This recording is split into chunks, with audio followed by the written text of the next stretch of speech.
अभी नोज दिए थे ना। बोलो क्या दिक्कत हो रहा है, क्या दिक्कत हो रहा है? आँख का। आँख बंद करो, आँख खोलो, इतना बड़ा करके नहीं, छोटा करो थोड़ा, आँख बंद करो।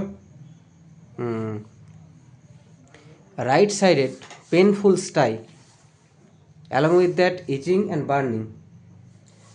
এই যে প্রবলেমটা স্টাইয়ের বা আঞ্জনির, ব্যথাযুক্ত আঞ্জনি, আঞ্জনি প্রায়ই আমরা দেখতে পাই চোখের মধ্যে হয়, চোখের মধ্যে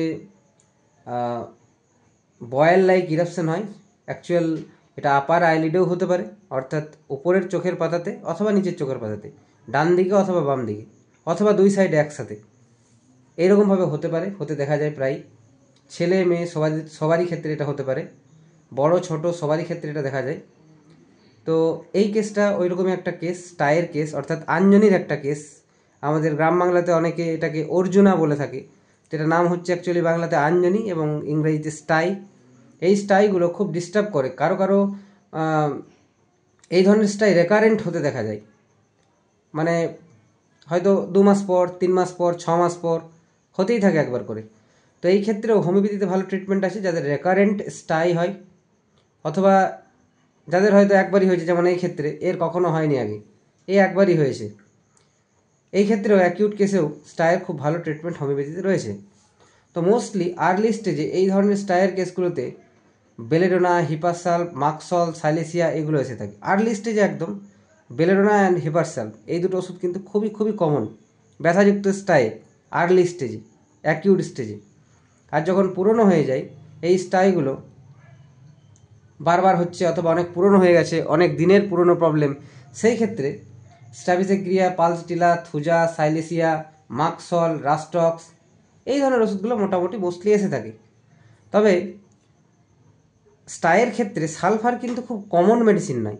যেমন স্ফিয়ার অফ অ্যাকশন, অর্থাৎ কোন কোন জায়গার উপর বা ক্লিনিক্যালি কোন কোন রোগের উপর কোন ওষুধটা বেশি কাজ করে, এইভাবে যদি আমরা ধরতে যাই তাহলে স্টাইয়ের উপর খুব বেশি কার্যকারিতা আমরা কোনো বইয়ে সালফারের মধ্যে লেখা পড়িনি, কোনো বইয়ের মধ্যে দেখা যায় না মেটেরিয়াতে যে সালফারের মধ্যে খুব বেশি পরিমাণে এই স্টাইয়ে খুব ভালো কাজ করে, যেমন স্ট্রাবিসেগ্রিয়া, পালসটিলা কাজ করে থাকে, সেরকম কোথাও সেরকমভাবে লেখা থাকে না, বা আমরা জেনারেলি কোনো বইয়ে সেরকমভাবে পড়ি না। কিন্তু এই কেসটাতে আমি দিতে চাইছি সালফার। এই কেসটা অ্যাকিউটও নয় আবার ক্রনিকও নয়, we can say this is a sub acute case of stye, अर्थात 7 दिन धरे हुए। कितना दिन से तुम्हारा हुआ है ये? 1 सप्ताह हुआ है ना। तो 7 दिन ये पुराना प्रॉब्लम, उससे पहले कुछ नहीं था? कुछ नहीं था, कुछ नहीं, मतलब घमौरे जैसा था, थोड़ा था। वो कितना दिन से था? वो आपका 1 सप्ताह से आगे था, 10 दिन। हाँ, लगभग 10 दिन पुराना केस है ये। মোটামুটি কিন্তু ব্যথা এই 7 দিন ধরেই হচ্ছে এই কেসটাতে। তো এই কেসটাতে আমি কেন সালফার দিচ্ছি, কারণ এই যে স্টাইটা রয়েছে, আঞ্জনিটা রয়েছে, তার সাথে চুলকানি রয়েছে। জেনারেলি স্টাইয়ে চুলকানি খুব কম পরিমাণে দেখতে পাওয়া যায়, বেশিরভাগ ক্ষেত্রে ব্যথায় দেখতে পাওয়া যায়। তবে আমি ছুঁয়ে দেখলাম ব্যথা আছে, বেলেডোনার মতন বা হিপারসালফারের মতন ইন্টেন্স যে সেন্সিটিভনেস বা টেন্ডারনেস সেরকম কিন্তু নেই, বা লাল ভাবেও বেলেডোনার মতন খুব একটা নেই, বা খুব ব্যথাটা আসা যাওয়া করছে, যে হঠাৎ করে ব্যথাটা চলে এলো আবার হঠাৎ করে চলে গেল, এই ধরনের বেলেডোনার মতনও ব্যথা নেই। তো বেলেডোনা, হিপারসালকে আমি বাদ দিলাম, প্রথমত এগুলোকে চিন্তা প্রাইমারিলি করা হয়।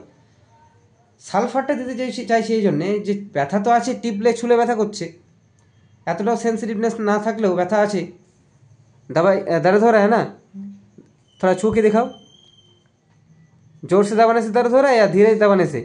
हल्का जोर से, हल्का जोर से दबाने से दर्द हो रहा है, हल्का छूने से दर्द नहीं हो रहा? तो नहीं, हल्का टच करिए तो दर्द, हल्का जोर से, बहुत जोर से माने हल्का एकदम छूने से दर्द नहीं है, तो लेकिन थोड़ा जोर से प्रेस करने से दर्द हो रहा है। तो बेलेडोना বা হিপারসালফারের মতন এত সেন্সিটিভনেস বা পুজ জমে যাওয়া বেলেডোনা হিপারসালফারের মতন বা লাল ভাব বেলেডোনার মতন নেই।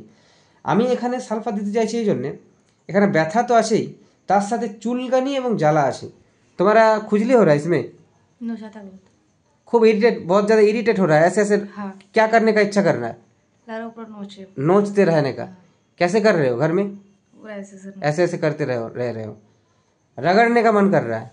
তো চুলকানি, ইচিনেস দেখতে পাচ্ছি আমরা এই স্টাইটাতে ব্যথার সাথে সাথে, এবং তার সাথে আমি দু একটা সিমটম নিয়ে নিলাম, সালফারের কিছু পাচ্ছি কিনা দেখে নিই। জেনারেল এগুলোতে সালফার 200 দিলেই একটা ডোজেই কাজ হয়ে যায়, তারপর প্লাসিবো দেবো সঙ্গে সঙ্গে, ফাইটাম দেবো। তো তার সঙ্গে আরও দু একটা আমি দেখলাম সালফারের যদি কিছু সিমটম পেয়ে যায় দেখি। সালফারের যে কনস্টিটিউশন আমরা জানি, সালফার পেশেন্টরা স্নান করতে চায় না। এই पेशेंट की जिज्ञासा করলাম স্নান করতে চাই কি না। नहाना पसंद है तुमको? कितना दिन बाद बाद नहाते हो? 2-3 दिन बाद। 2-3 दिन बाद बाद? हाँ, गर्म में नहाते थे, ठंडा गर्म में डेली नहाते हो? हाँ। ठंडा में 2-3 दिन बाद या उससे भी ज़्यादा? 4 दिन भी हो जाता है। उसका मम्मी बोल रहा है 4 दिन भी हो जाता है। So bathing aversion number 1, desire for sweet number 2। तुमको खाने में ज़्यादा पसंद क्या है?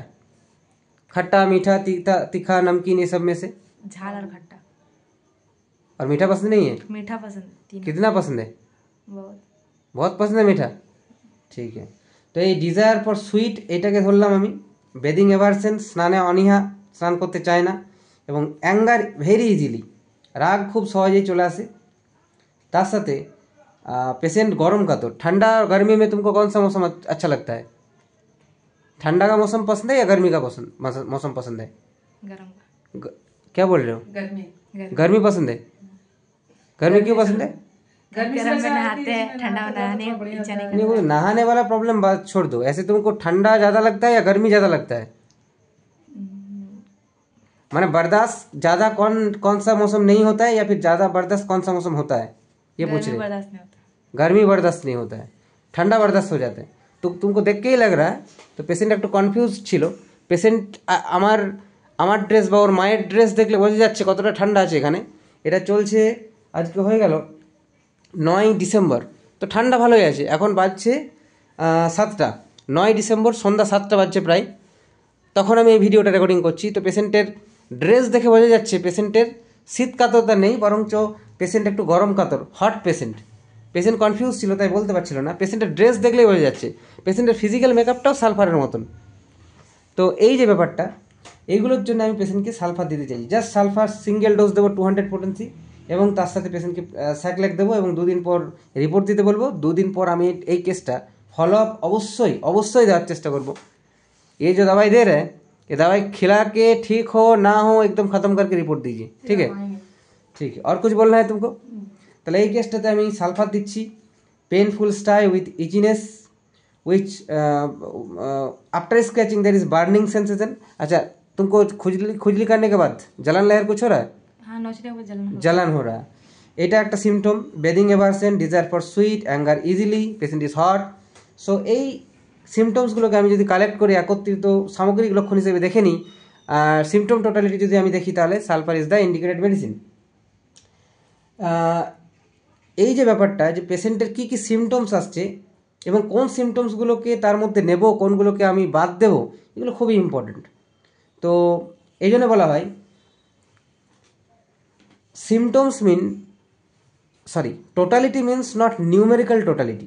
Totality means not numerical totality. Totality means qualitative totality. টোটালিটির মধ্যে মানে সামগ্রিক লক্ষণের মধ্যে আমরা কতগুলো লক্ষণ কালেক্ট করছি, that is not important. The important thing is সেই সিমটমসগুলোর গুরুত্ব কতটা, সেই সিমটমসগুলোর ভ্যালু কতটা। সেই সিমটমসগুলো যদি কমন সিমটমস হয়, সাধারণ লক্ষণ হয়, তাহলে আমরা 100টা সিমটমস নিয়েও, 100টা সাধারণ লক্ষণ নিয়েও কিন্তু পেশেন্টকে একটা ওষুধ দিতে পারবো না। বাট যদি পেশেন্টের মধ্যে আমরা 4-5টাও লক্ষণ পেয়ে যাই, যে লক্ষণগুলোর ভ্যালু অনেক বেশি, যে লক্ষণগুলোর গুরুত্ব অনেক বেশি, সেই ক্ষেত্রে কিন্তু আমরা ওই 2-4টে সিমটমসের উপর ডিপেন্ড করেই পেশেন্টকে ট্রিট করতে পারি বা পেশেন্টকে প্রেসক্রিপশন করতে পারি। তো এটাই আমার বোঝানোর ছিল। ভিডিওটা বড় হয়ে যাচ্ছে। Thank you.